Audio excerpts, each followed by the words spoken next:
Welcome in. We're so glad you're joining us today for this custom-tailored deep dive. Yeah, thanks for having me. I'm really excited to get into this one. Same here, because whether you're, prepping for a major presentation, trying to catch up on the latest methodologies in your field, or you're just incredibly curious about how the systems running our world actually work behind the scenes, we've got something really special lined up for you.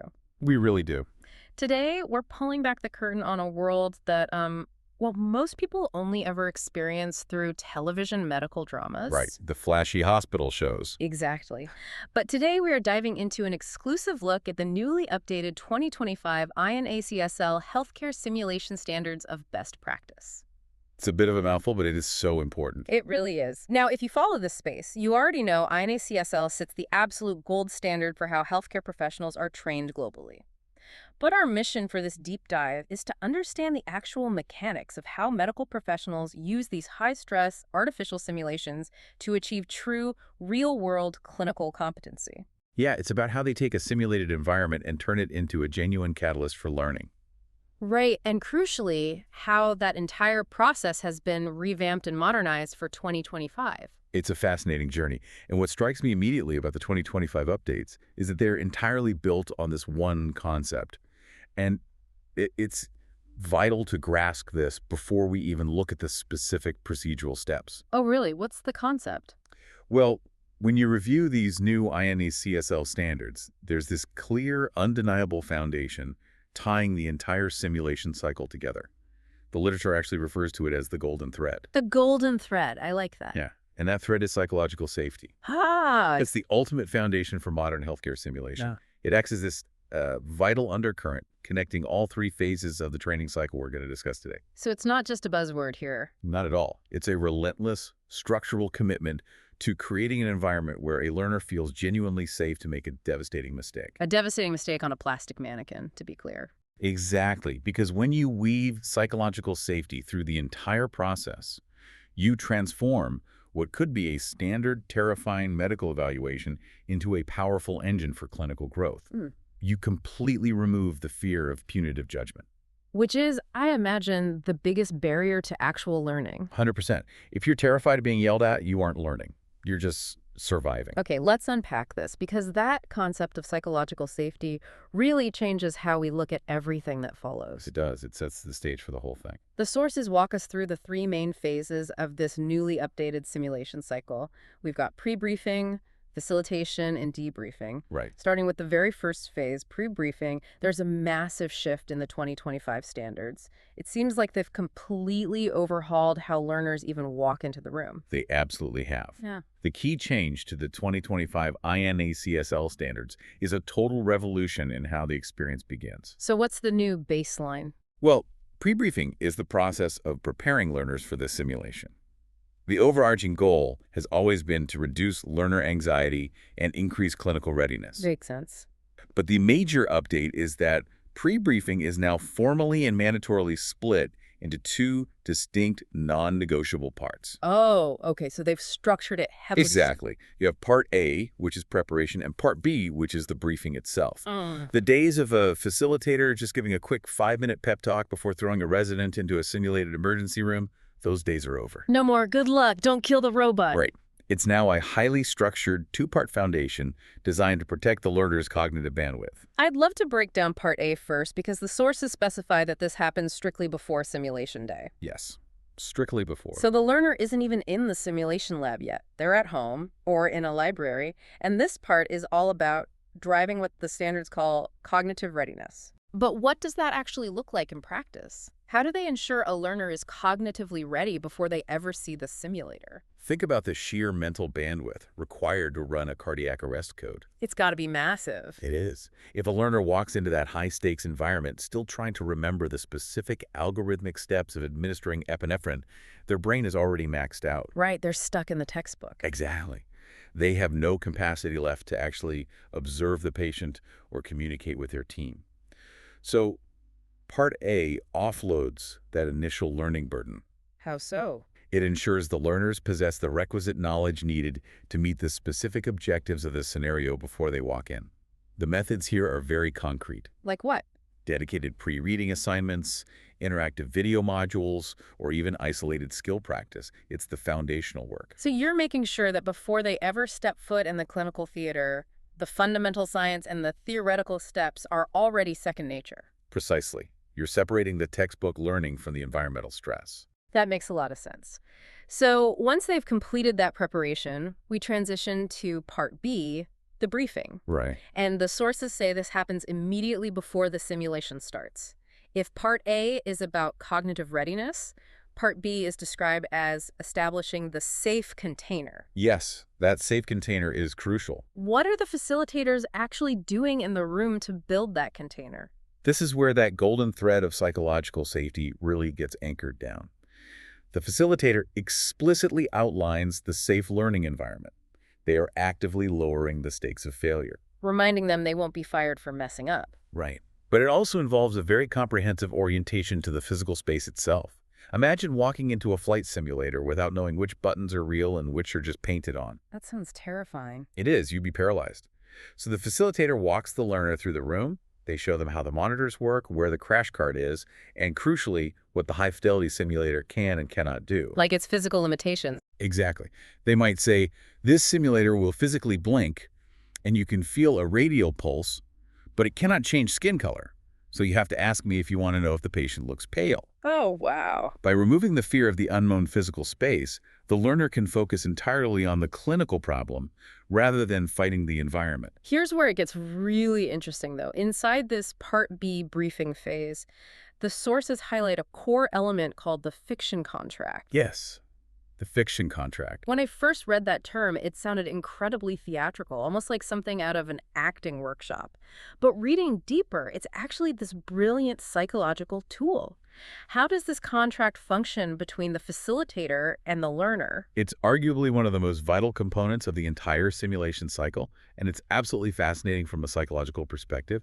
The fiction contract is an explicit agreement that secures engagement by asking the learner to do two seemingly contradictory things at the exact same time. Contradictory in what way? Well, first, it requires the learner to openly acknowledge the inherent artificiality of the environment. Oh. Everyone in the room is looking at a piece of highly advanced technology and admitting, yes, this is a simulated patient. Yes, we are in a university building, not a real trauma bay. So there's no gaslighting? None. Yeah. There's no gaslighting the learner into pretending the artificial constraints don't exist. Right. Nobody is pretending the plastic arm is a real human arm. Exactly. But then comes the second half of that agreement, which seems to be where the actual magic happens. What's the second half? While acknowledging that artificiality, the contract simultaneously secures a mutual commitment to full, real-world clinical engagement. Meaning they have to treat it as real. Yes. Mm-hmm. The learner looks at the facilitator and essentially agrees to treat that simulated patient with the exact same urgency, respect, and critical thinking that they would apply to a living, breathing human being whose life is on the line. Wow. And what does the facilitator agree to? The facilitator, in return, agrees to treat the scenario with the gravity it deserves. They promise not to use trickery or unfair surprises. So no pulling the rug out from under them just for fun? Never. And when that fiction contract is successfully established, something amazing happens in the human brain. The artificiality melts away. The cognitive stress becomes very real. The adrenaline spikes. Exactly. And that's exactly the state we need them in for genuine clinical growth to occur.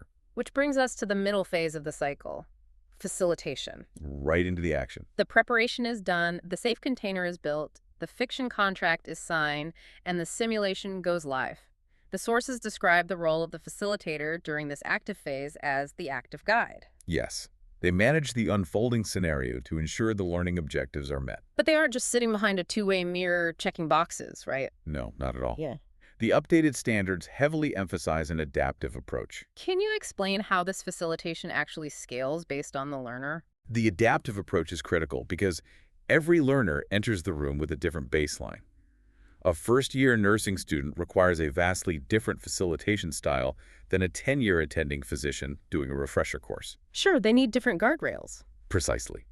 The facilitator must scale and vary their techniques based directly on the learner's existing level of expertise. This ranges all the way from novice to expert.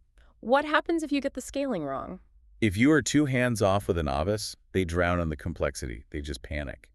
But if you are too hands-on with an expert, you micromanage them and ruin the immersion. So the facilitator is constantly riding the clutch. That's a great way to put it. They're adjusting the difficulty of the scenario in real time. The sources include this brilliant visual analogy to explain why this real-time adjustment is so necessary. It's a scale-balancing cognitive load. On one side, you have the learner's brain, and on the other side, you have the incoming cues, the stress, and the information from the environment. That visual is perfectly apt. High-stress medical scenarios are inherently chaotic. You have monitors screaming, a patient's vitals deteriorating, family members asking questions, and the clock is ticking. It sounds overwhelming even just talking about it. It is. The primary job of the facilitator during the active simulation is balancing that learner's cognitive load. They have to actively monitor the learner to prevent cognitive overload. Because if the scale tips too far, If they pile on too much information, the scale tips.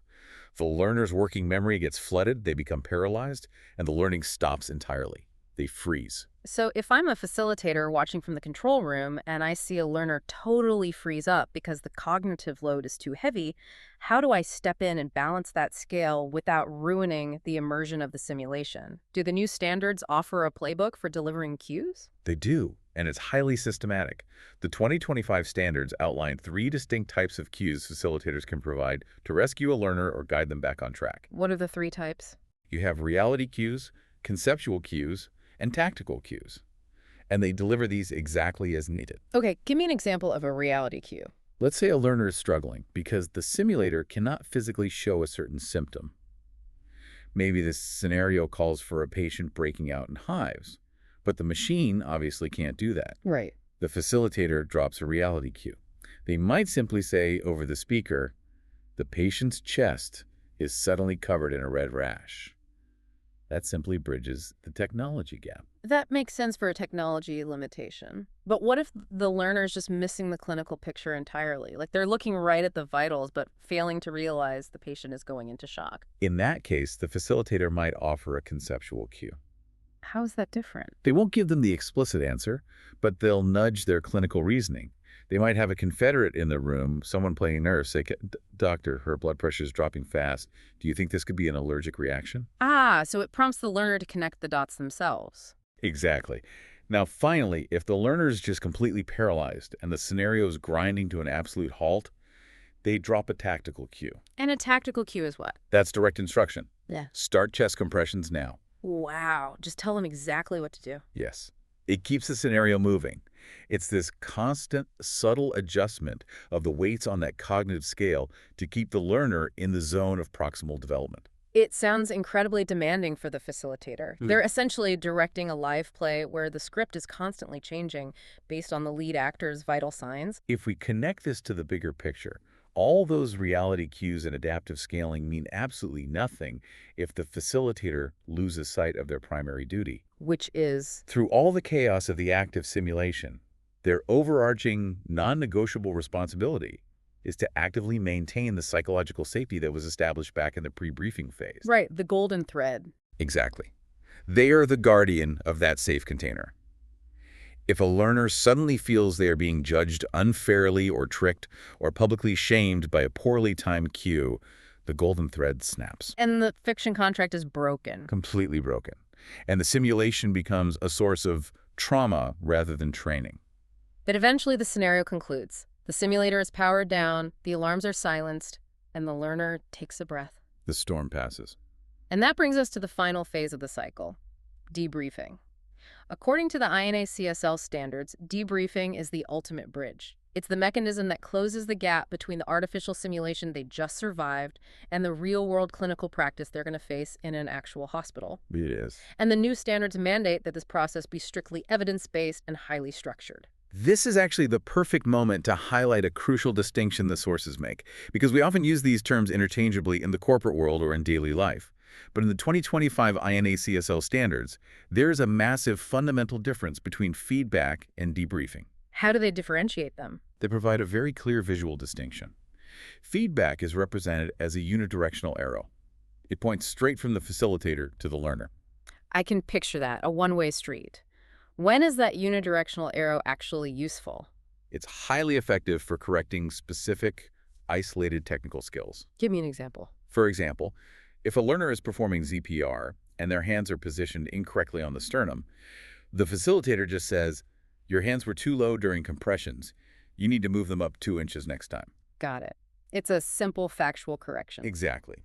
There's no deep psychological exploration needed for bad hand placement. But debriefing is represented completely differently. The sources use the visual of an infinity loop. Right. It's not a one-way arrow. It's bidirectional and reflective. It's an ongoing exchange between the facilitator and the learner. The sources stress that this infinity loop is absolutely essential for developing critical thinking, clinical judgment, and teamwork. Yes.